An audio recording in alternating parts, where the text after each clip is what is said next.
Zayed இப்னு சஹல் எனும் இயற்பெயர் கொண்ட அபு தல்ஹா ரலியல்லாஹு அன்ஹு அவர்கள் ஹஸ்ரஜ் எனும் மதீனாவின் பூர்வீக வம்சத்தைச் சேர்ந்தவர்.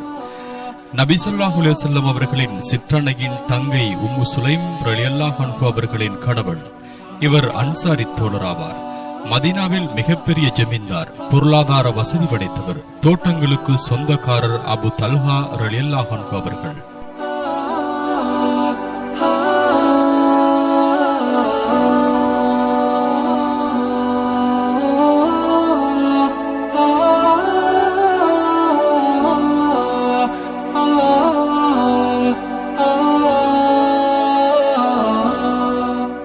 முஹம்மது நபி ஸல்லல்லாஹு அலைஹி வஸல்லம் அவர்கள் மதீனாவிற்கு வரும் முன்னரே மதீனாவில் வைத்து இஸ்லாத்தை ஏற்ற தோழர். இதற்கு காரணமாக இருந்தவர் அவருடைய மனைவி உம்மு சுலைம் ரலியல்லாஹு அன்ஹு அவர்கள் ஆவார்கள்.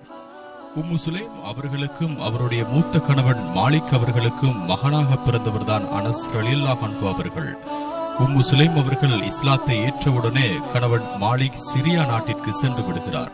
கைக்குழந்தை அனஸ் ரலியல்லாஹு அன்ஹு அவர்களோடு வாழ்ந்து கொண்டிருக்கும் போதுதான் அபு தல்ஹா பெண் கேட்டு வருகிறார். உம்மு சுலைம் கூறினார்கள், நான் இஸ்லாத்தை ஏற்றிருக்கின்றேன், நீங்களும் இஸ்லாத்தை ஏற்றால்தான் திருமணம் முடிக்க முடியும் என்று கூற அபு தல்ஹா ரலியல்லாஹு அன்ஹு அவர்கள் இஸ்லாத்தை ஏற்றுக்கொள்கிறார். அபு தல்ஹா ரலியல்லாஹு அன்ஹு அவர்கள் இஸ்லாத்தில் இணைந்தவுடனே பத்ர் போருக்கு சென்றார்.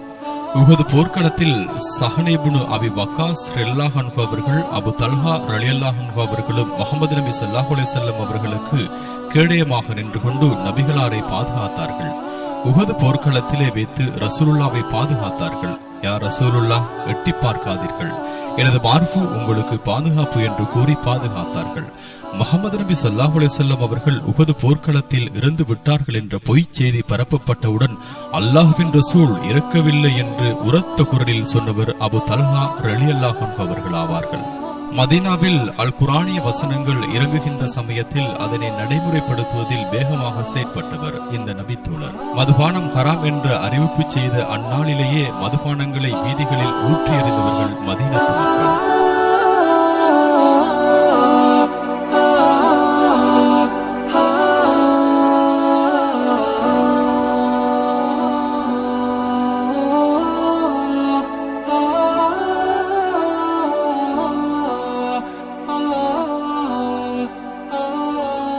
ஒருமுறை முஹம்மது நபி ஸல்லல்லாஹு அலைஹி வஸல்லம் அவர்கள் அல் குர்ஆனிய வசனத்தை சபையிலே ஓதி காட்டினார்கள்.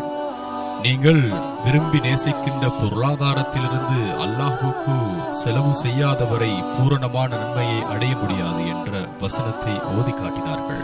தனக்கு சொந்தமான மஸ்ஜிது நபவிக்கு முன்னால் இருக்கின்ற பைருஹா என்ற அழகான அவருக்கு விருப்பமான முஹம்மது நபி ஸல்லல்லாஹு அலைஹி வஸல்லம் அவர்கள் ஓய்வெடுக்கின்ற 600 தொடக்கம் 700 பேரீச்ச மரங்களை கொண்ட தோட்டத்தினை அல்லாஹ்வின் பாதையில் ஒப்படைக்கின்றார்.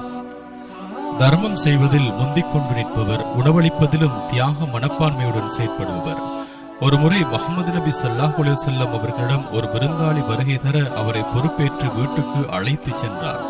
வீட்டிலே உணவு இருக்கிறதா இல்லையா என்று கூட பார்க்காமல் கேட்காமல் அழைத்து செல்ல, வீட்டிலே உணவு இருக்கிறது, ஆனால் ஒருவர்தான் சாப்பிட முடியும் என்று மனைவி சொல்ல, பிள்ளைகளை சாப்பாடு கொடுக்காமல் உறங்க வைத்துவிடு என்று கூற மனைவியும் அபு தல்ஹா அவர்களும் திட்டம் போடுகிறார்கள்.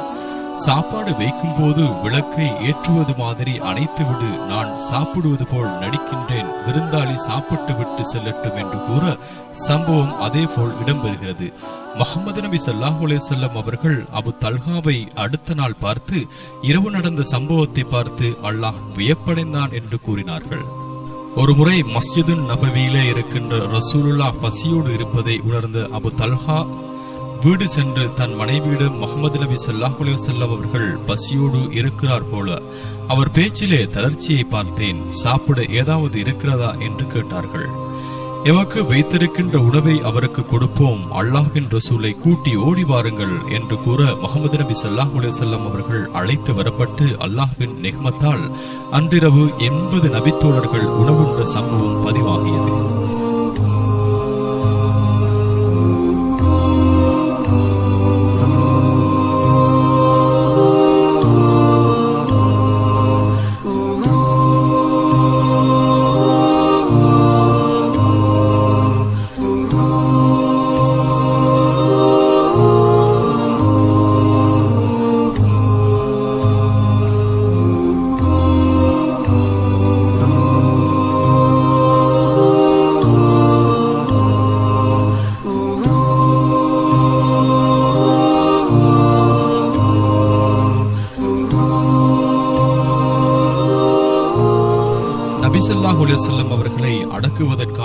கபர் வெட்டி அவ்வுடம்பை தாங்கி பூமிக்கடியில் வைத்த பெருமைக்குரியவர் அபு தல்ஹா ரலியல்லாஹு அன்ஹு அவர்கள் ஆவார். இஸ்லாத்திற்காக தன்னையே அர்ப்பணம் செய்த பெருமைக்குரியவர் அபு தல்ஹா ரலியல்லாஹு அன்ஹு அவர்கள் ஆவார். இவர் ஒரு சுவனவாசி என்பது குறிப்பிடத்தக்க ஒரு விடயமாகும்.